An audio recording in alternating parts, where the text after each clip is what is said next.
Kaç kelime la ilahe illallah saydınız mı hiç? Yaklaşık 10-12 kelime değil mi? 1/4 nefeste çıkıyor. Yani la ilahe illallah demek için, hatta böyle güçlü bir şekilde la ilahe illallah demek için yarım nefes bile harcamaya gerek yok.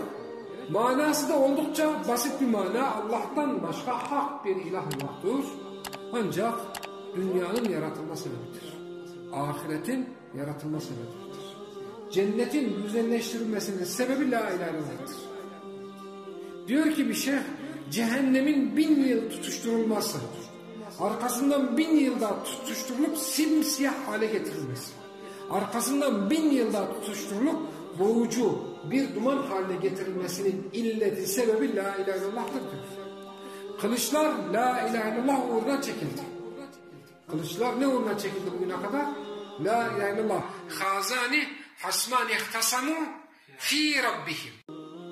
İşte bu iki düşmandır. Rableri konusunda birbirlerine hasımlık yapıyorlar.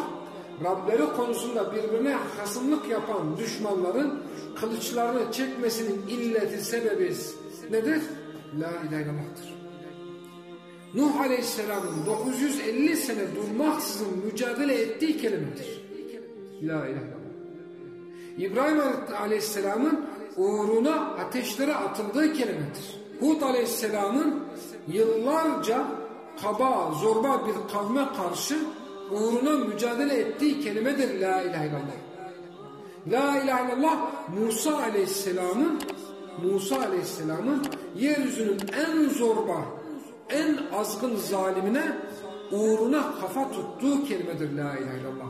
Siz zannetmeyin böyle 4-5 tane 4 kelime.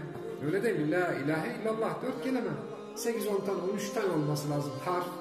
1/4 nefesten çıkıyor ama içerik olarak, misyon olarak, mana olarak yerini hiçbir kelimenin tutamayacağı bir kelime.